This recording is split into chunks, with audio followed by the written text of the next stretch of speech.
Okay, so just want to remind you here that we learned yesterday that efficiency, okay, is the percentage of the energy you put into a system that actually does useful work. Okay? That's what efficiency calculates. The percentage of the energy you put into a system that actually does what you want it to do.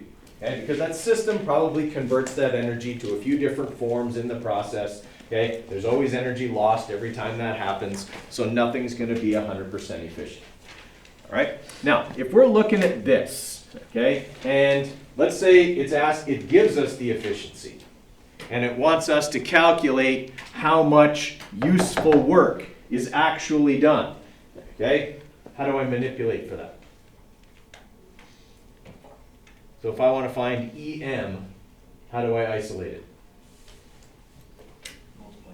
Multiply both sides by EI. Super easy formula. It's just like V equals D over T. It's like the mole equation. Okay? It's really, really easy to use. Okay? We just have to remember that if we need to manipulate, we have to. Okay? The trickiest part of efficiency questions is figuring out what you're being given. Okay? Identifying efficiency in a question is pretty easy. It's going to be a percentage. Telling the difference between the useful work, EM, and the energy input, EI, is a little trickier. Because they're both going to have what for units? One's work and one's energy. They both have the same units. The units are joules. Okay? So it's a little tricky sometimes to figure out which one is which. Okay?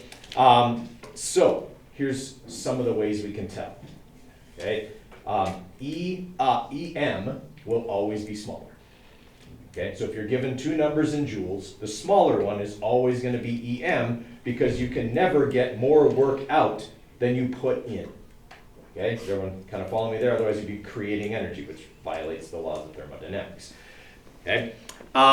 If it's asking you to calculate something, okay, let's say it says, what's the useful work output? Okay, which one of those numbers, EM or EI, is output?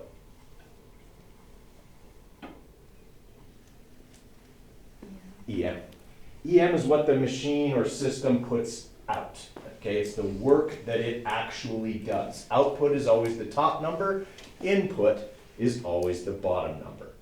Okay, so reading the questions for these is probably the trickiest part. I know you guys can manipulate that equation. We've done far harder than that mathematically. Okay, it's reading the question that can be tricky. So here's what I would like you guys to do. I would like you to try the first three questions. Okay, I'll give you a few minutes and we'll do number one together. A few minutes to do number two, but okay. Let's try the first three. This is the formula, okay? But remember, when you use this formula, efficiency comes out as a decimal. Okay, kind of like 0.35 is how many percent? 0.35 is how many percent? 35%. Okay, get that multiplied by 100 thing you do in your head. Okay? All right.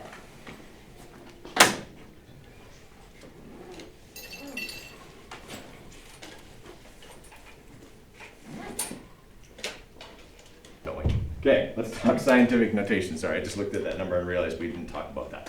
Okay, this number here, 3.20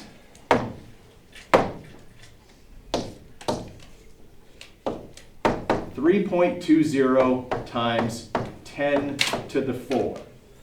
Okay, when we get a number in scientific notation, it's a way of making a big number look smaller. Okay, that's why we put that times 10 to the power of whatever. Okay.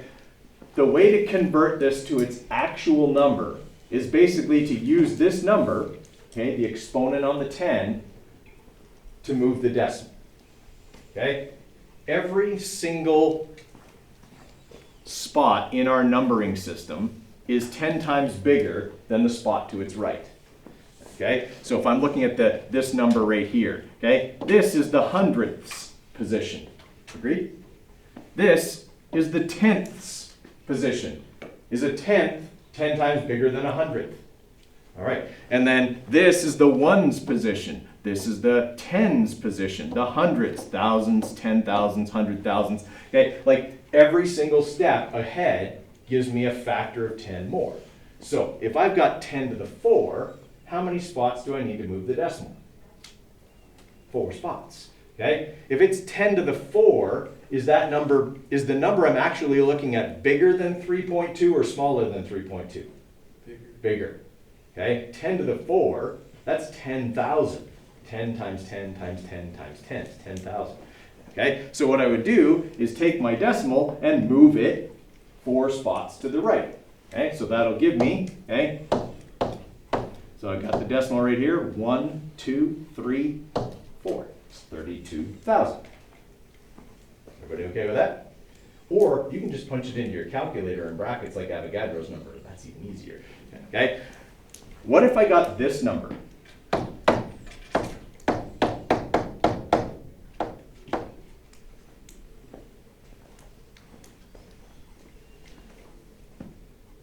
Ten to the 4 got bigger. 10 to the minus 3 gets smaller. Okay? If it's 10 to the minus 3, that means I don't move the decimal this way to make a bigger number. I move the decimal this way. This is 0.00135. Okay? Everybody with me there with scientific notation? Okay. Or the other thing you can do is just punch it in your calculator in brackets exactly as it's written, okay? and use it that way. All right. Now I'll leave you alone to try those 3 questions. All right, so on our first one here, we have an internal combustion engine that runs at 15% efficiency. Okay, so they gave us the efficiency, but I do have to convert that to the decimal, 0.15. Okay, and it's used to do the 3.2 times 10 to the 4 joules of useful work. Okay, is that EM or EI? That is EM. Useful work or work output, that's EM. Okay, useful work or work output, that is EM. Okay, calculate the mechanical energy input, so EI is what we are trying to find. Okay, so EI is on the bottom. I need to move it over here by multiplying both sides by it and then dividing by efficiency.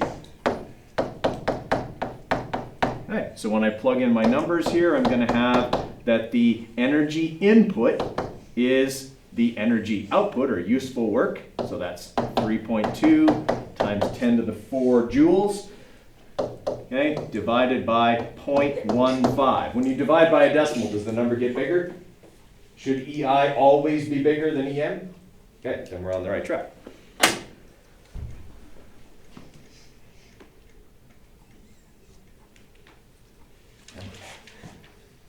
Okay, so as I said, what I would do most of the time rather than trying to convert a number out of scientific notation and into regular notation is just to embrace it and put it in the way it is. Okay, 3.20, okay, E4 divided by 0.15. Okay, there's our number, 213,333.33333 joules of input energy.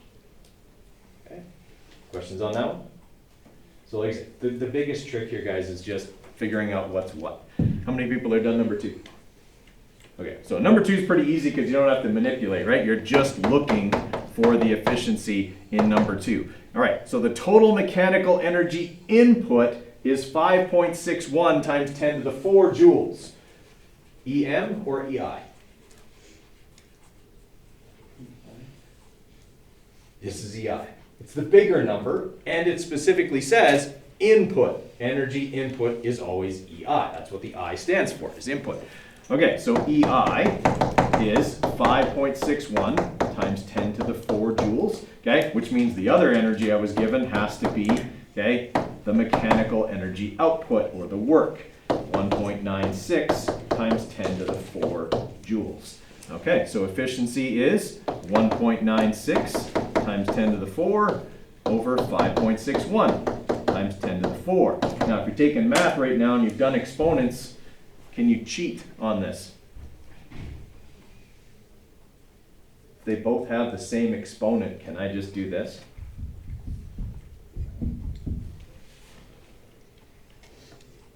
Well, Pretty sure I can. We'll double check though.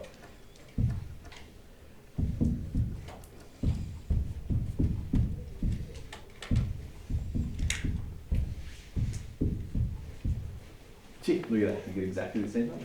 Okay. All right. So we are looking at 34.93% as our efficiency for that. Okay, how many people have done number 3? All right, I'm going to give you a couple more minutes to finish up number 3. Okay, then we'll go over it and then we'll do our unit exam review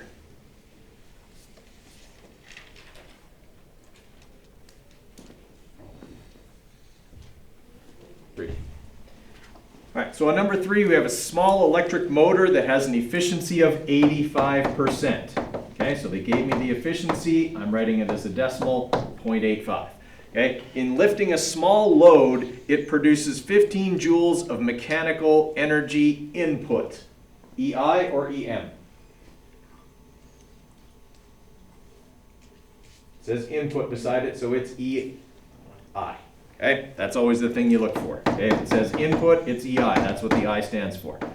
Okay, so we have 15 joules. Okay, calculate the useful mechanical energy output. Useful output, that always goes with EM. Okay, so that's what we're looking for. All right, so if efficiency equals EM over EI, if I want to get EM by itself, I just multiply both sides by EI. Okay, and then I just take my 15 joules and then multiply it by 80.85, and that will get me 12.75 joules. Okay, everybody okay with that? You'll have one of those, okay, as a multiple choice question on your unit exam. Okay, there's some other stuff about efficiency, multiple choice, like understanding what it is. There's like, I think it's just one calculation, okay, that you have to do, and it's in a multiple choice question because it's really small. Okay, it's not a huge thing. All right, any questions on efficiency? Okay, you'll want a sheet of paper up. Let's talk about your unit exam here.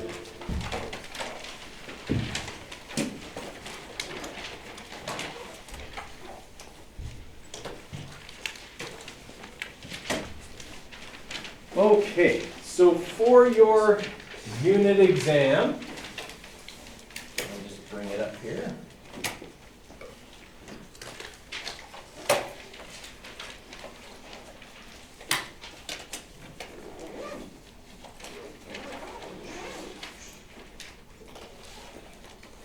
Okay, so your unit exam has 20 multiple choice, 6 numerical response, and there are 5 written response problems.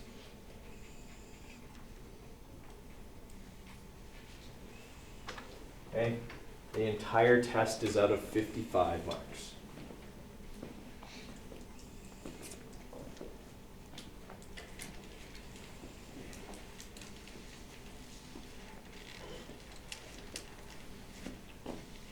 Okay, so first thing we talked about in this unit, types, forms of energy. Okay, we talked about like nuclear energy, solar energy, chemical energy, okay, electrical energy, magnetism. We talked about mechanical energy, okay, kinetic and potential, all of that kind of stuff. That will be multiple choice. Okay, your understanding of it or being able to identify an energy type in a certain situation. Okay, so if I said you have a jerry can full of gasoline, what kind of energy is present in the gasoline? A, mechanical, B, nuclear, C, did I say chemical already? Chemical, okay, D, potential, no, sorry, kinetic. Okay, which would it be? Chemical. Right? You have to burn it to release its energy. It's a form of chemical potential energy. Okay, so something like that. Be able to identify one of the, a type of energy if I give you a situation like that.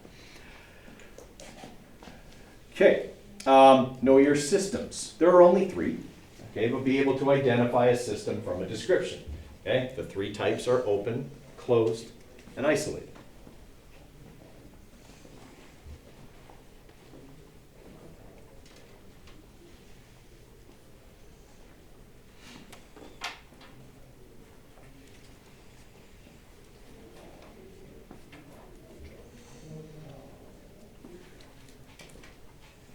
Okay, they are different from each other in how they interact with their surroundings.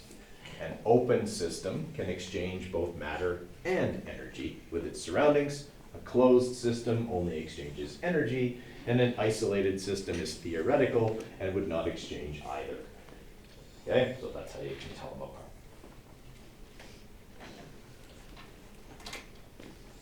Okay, that would also be multiple choice. Okay, thermodynamics. Okay, know the laws of thermodynamics. The first law of thermodynamics, energy can't be created or destroyed. Okay, if work is done, that energy is added to the system. Second law of thermodynamics, energy always flows from hot to cold or high to low.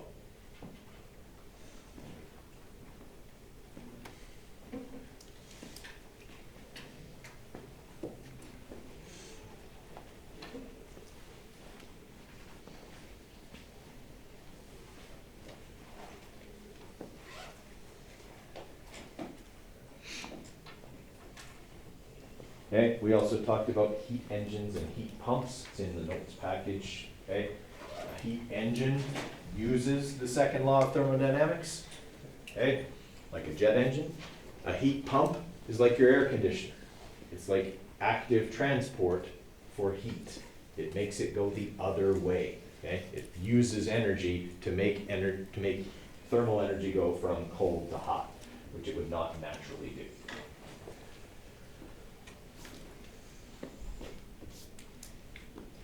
Okay, perpetual motion machines. Can they exist? I'll probably ask you to explain why.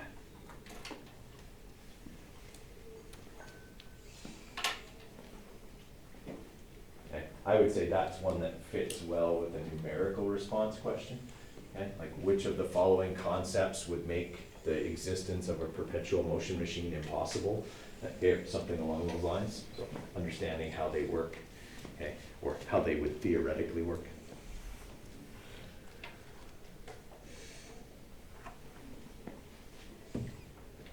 Okay, scalar and vector quantities is what we did next. Okay, V equals D over T. Okay. Don't expect a written response problem, okay, on V equals D over T. Maybe a multiple choice question about V equals D over T, because it's too simple for a large mark question.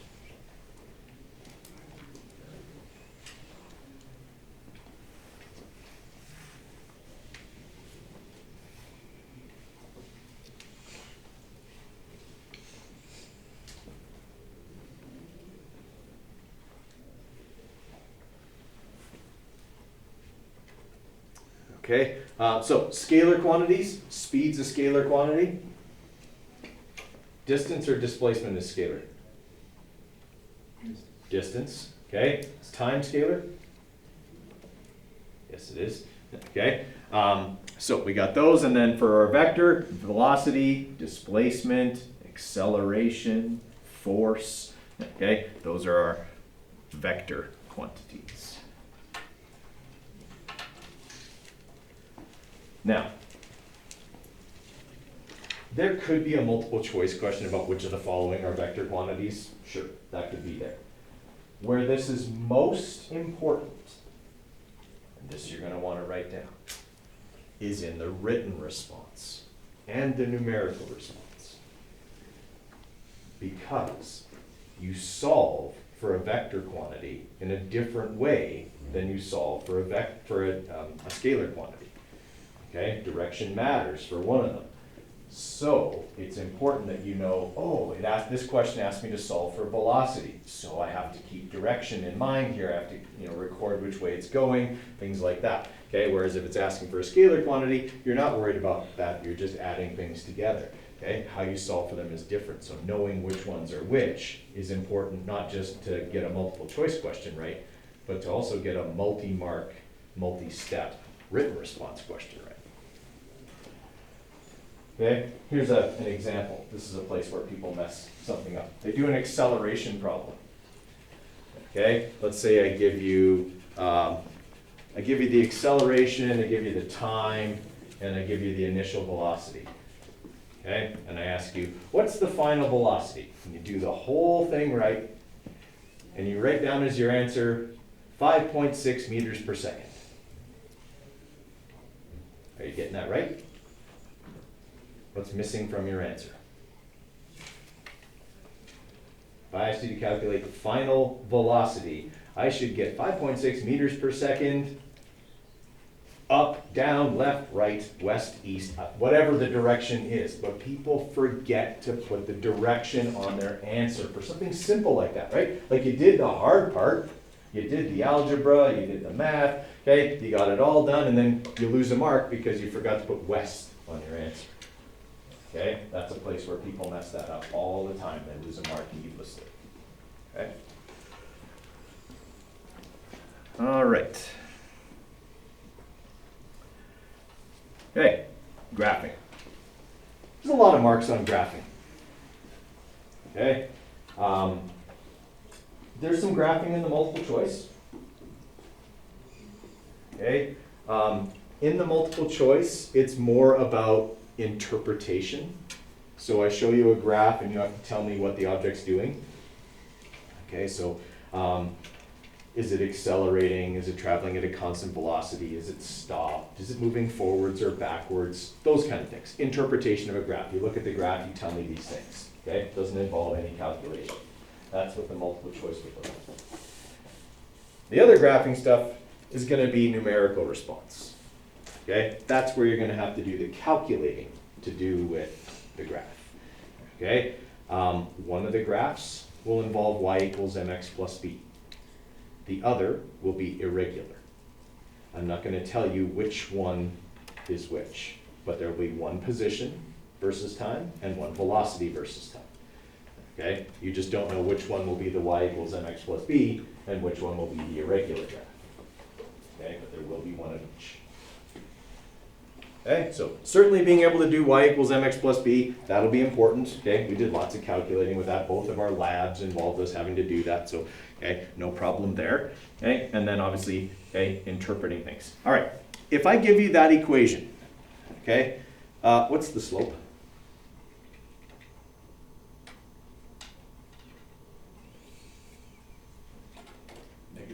Negative 2.5.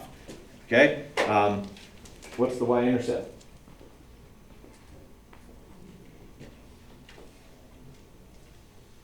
Let's do this. Draw me a rough approximation of what that graph looks like right now. Okay, it doesn't have to have any labels or anything. Okay, I just want you to show me what that graph would look like. Just a rough graph.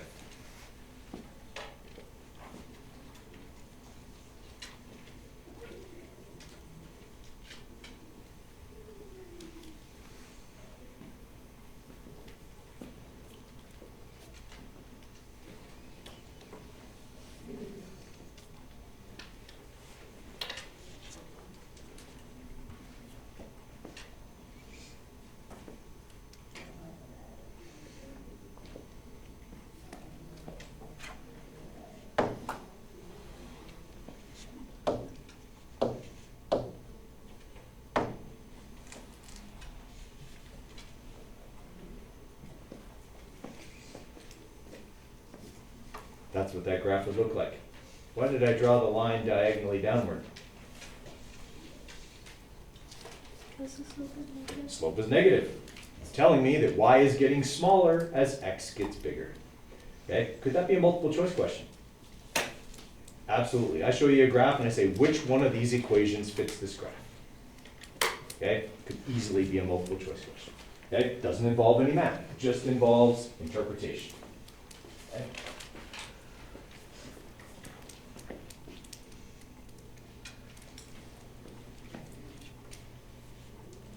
Okay, if I gave you that equation in a numerical response question, it could go something like this. What is the value of y when x is 10?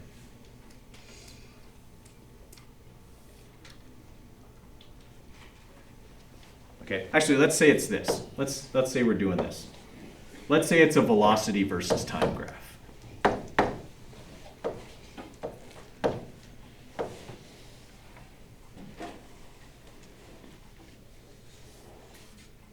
Okay, what's the speed of this object, or velocity of this object, at time 10 seconds?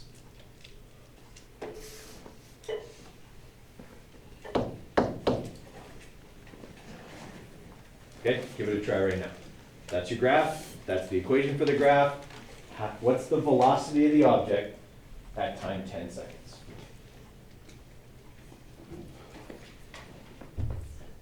Okay, so which axis is velocity on?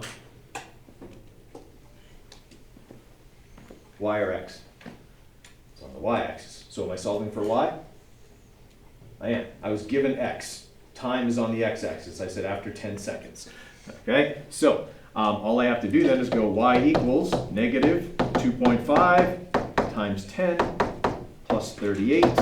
Okay, should be 13, right? Positive 13 meters per second. Okay, everybody all right with that? Okay, that is exactly the kind of thing I would ask you to do with a y equals mx plus b graph in the numerical response. Okay, I could have also said, at what time will the velocity of the object be negative 12? Okay, in which case I gave you y and you're solving for x. Okay, all stuff we've done in class lots and lots of times.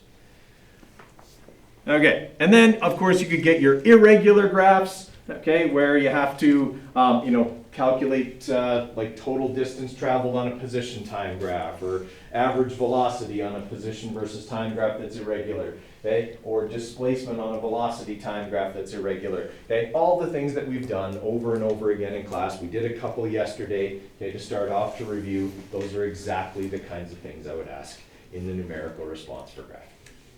Okay. All right. After the graphing, we talked about acceleration. There's the odd question on acceleration in the multiple choice, okay? Either really, really simple calculations or just asking you about the nature of acceleration. What does it mean to accelerate? That kind of thing.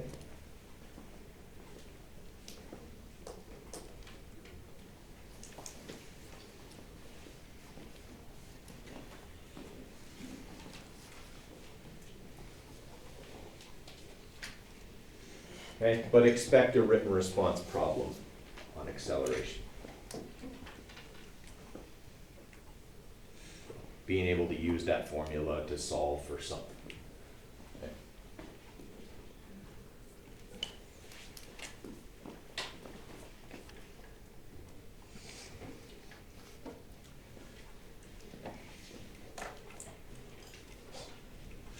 Okay. Work energy theorem. When we started that, I told you this is probably the most important concept in classical physics. Okay.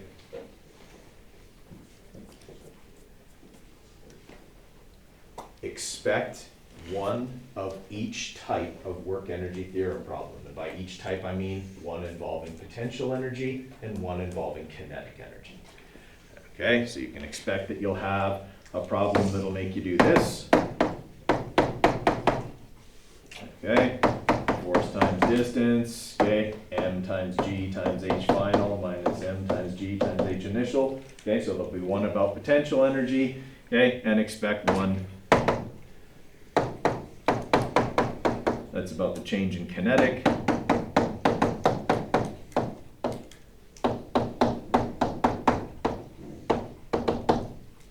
Okay, expect one of each.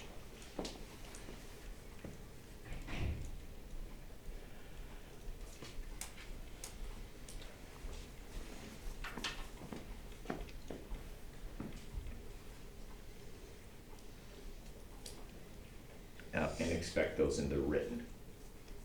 Okay.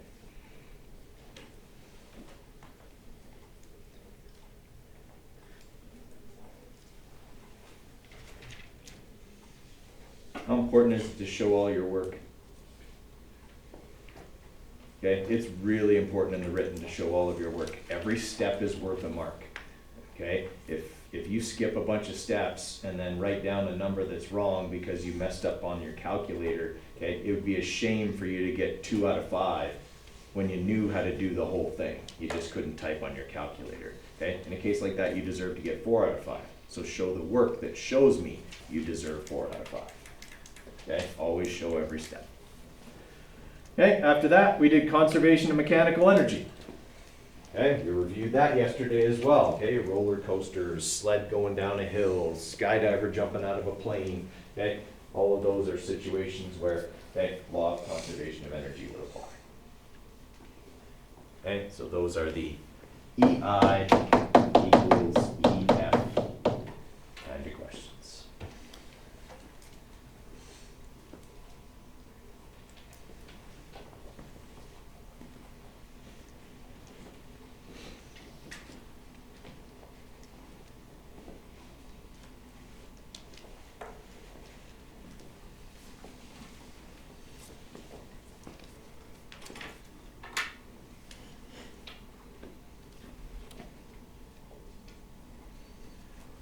Okay, and then the last thing we talked about was efficiency, and that was yesterday and today. Okay, as I said, there's not a ton on there. I think there's maybe 3, and they're all multiple choice. Okay.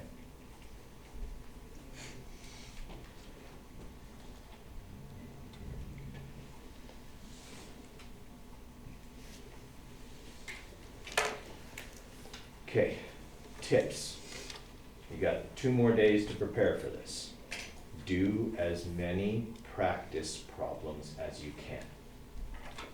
Okay, especially on things that you don't understand well. Use the digital workbook, okay, from Google Classroom at home, okay, because the answers are in there. Well, the answer, not the solution, but the answer is there. You can check if you did it right or not, okay, and then you can pop in and see me tomorrow if you need a little extra help or you got a few you couldn't do.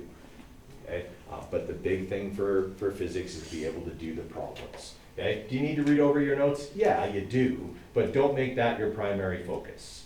Okay? Do it a couple of times, know the types of energy, know what acceleration is, okay? Stuff like that. You know, you can read over the notes on graphing, but you're better off to still do problems on graphing than to read about them. Okay? The reading part is less important for physics. Knowing how to do things and demonstrate skills is what's really important. Okay, so do as many problems as you can. How many people have started the review package already? Okay, if your hand's not up, start the review package already. Okay, because that's going to be really important. Pretty much every question on there that's a problem was at one time or another on a unit exam. Okay, so they're exactly the kind of thing I would ask. Make sure your calculator is with you on Thursday. If appropriate, make sure it is charged or has fresh batteries. It's really stressful when your calculator craps out on you in the middle of a test. Okay, so plug it in before you go to bed tomorrow night. Okay, so it's fully charged. Okay, or if it just needs batteries, put fresh batteries in it. Okay, so that it's going to be reliable for you. I've only got 2 loaners, guys, that are scientific. Okay, if you are person number 3 in need of a calculator, you will get one that is not scientific. And it'll be a lot harder to do some of the questions without being able to square root. Okay? Yeah, that's it. Okay? The formula sheet is on the front. Okay, so you won't need yours. Okay? You'll just have the one that's on the front. All the formulas and constants and everything else that you need will be there.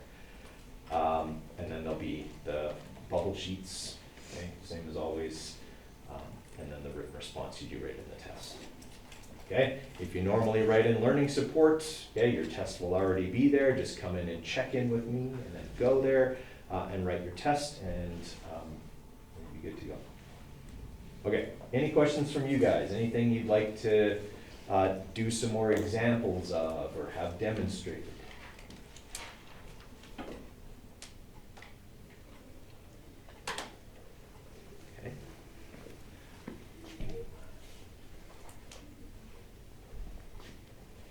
That could easily be an exam question. Give that one a try. Okay. Does this question seem like it gives you very much? What kind of question is it?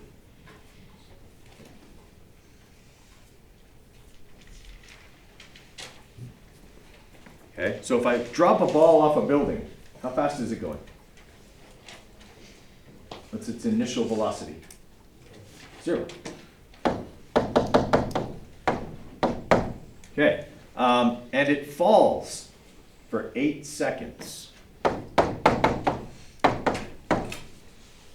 Okay, I got time. Do I ever get time in a work energy theorem or conservation of energy question? Never. Okay, that eliminates those ones, because sometimes I get VI and VF in those kind of questions, right? Okay, but I got time. I never get time with those two, right? Looking for VF. What else does this question tell me?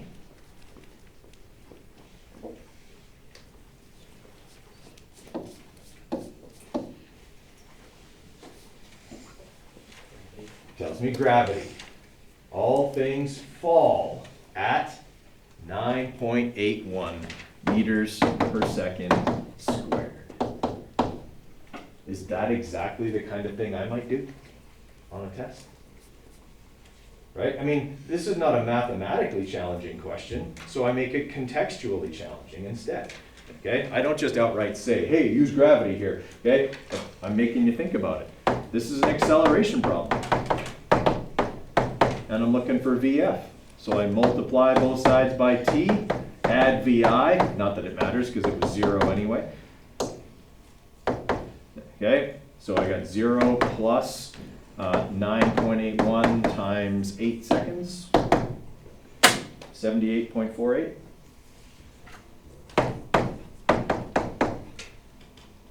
Meters per second, down, exactly.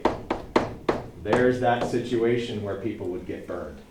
Okay? Even if you figured out all of that and got to the 78.48, and wrote meters per second and forgot down, okay, I'll lose a mark because I asked for final velocity, not final speed. Okay? All right. Questions on that one?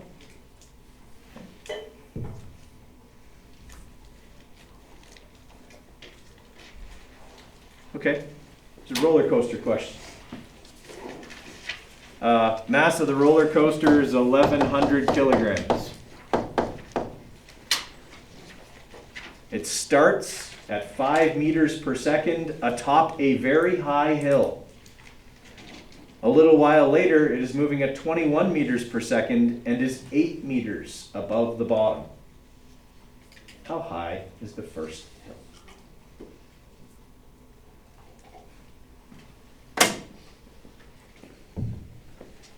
All right, so we got a law of conservation of energy situation here. Okay, our initial mechanical equals our final mechanical. So that is going to be initial potential plus initial kinetic equals final potential plus final kinetic.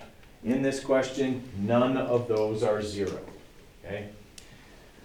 Now, I am looking for the initial height, which would be part of that term.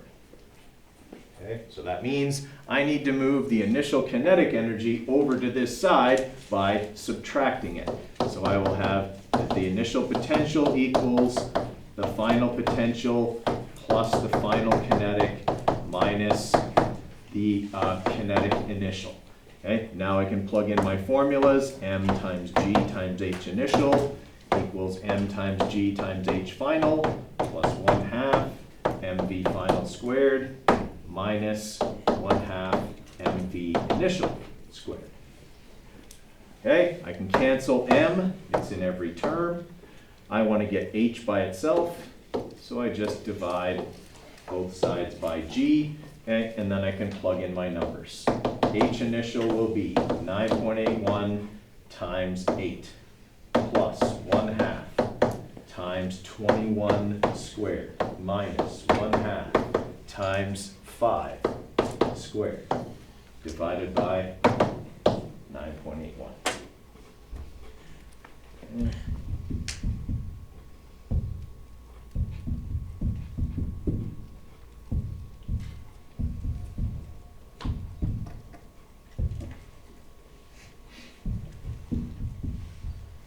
Okay, so that first hill is 29.2 meters tall.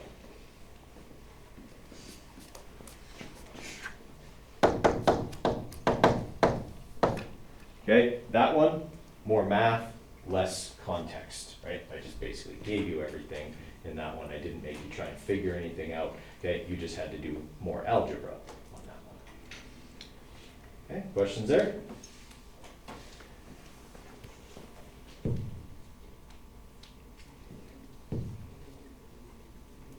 Okay, here we go. We didn't do any y equals mx plus b the other day. Okay, so here's what I want with this one.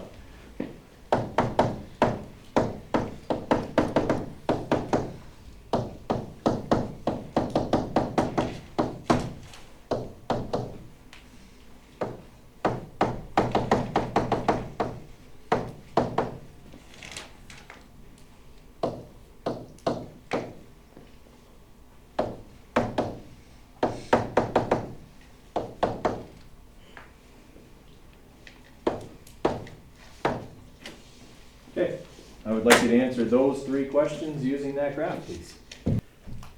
Okay, we are seeing an object that is traveling at a constant velocity in a positive direction. What is the magnitude of that velocity?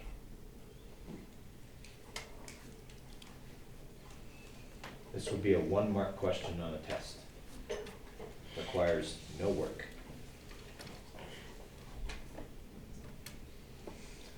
2.7 meters per second.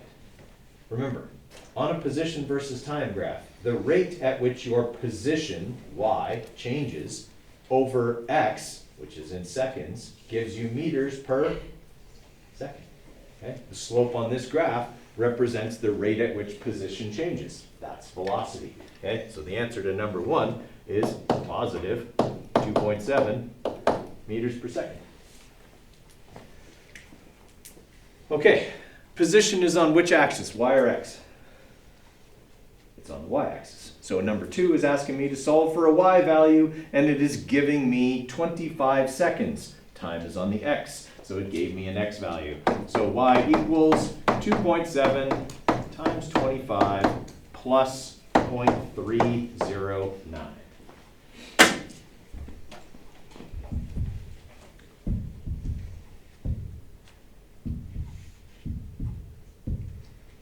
All right, 67.81 meters, and that would be positive.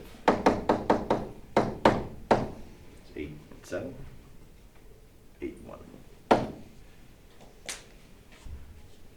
67.81, I'm getting the numbers mixed up. 67.81 meters would be the position at 25 seconds. Okay, and then for number 3, it wants the time, so I'm solving for an x value, so I do have to do a little manipulating. Okay, I need to get x by itself, so subtract b from both sides, then divide by m. That will equal x. So 60 meters minus 0.309 meters divided by 2.7 meters per second.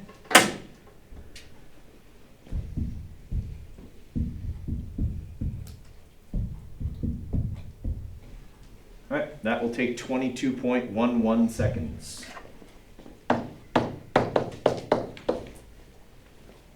Okay, ringing a bell? All right, expect that you'll get a y equals mx plus p graph. Okay, where you'll be asked to calculate, shockingly, y and x, okay, when given the other.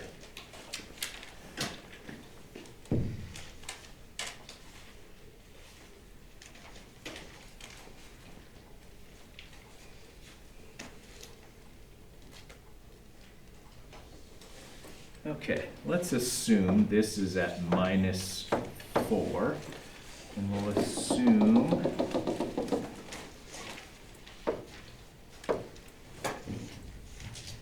we'll say this is 9 up here. I would like for you to calculate, and this goes up to 9 seconds also, okay? for me, the total displacement of that object.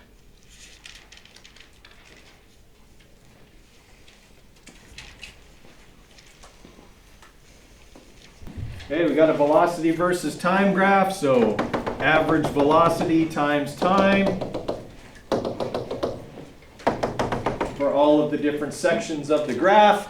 Okay, so for this section here, we got -4 times 2 is -8, divided by 2 is -4 meters. Okay, this one here runs from 2 to 5, so 3 on the base to 9. 3 times 9 is 27, divided by 2 is 13.5 meters. That one's positive. 9 times 2 is another 18 meters.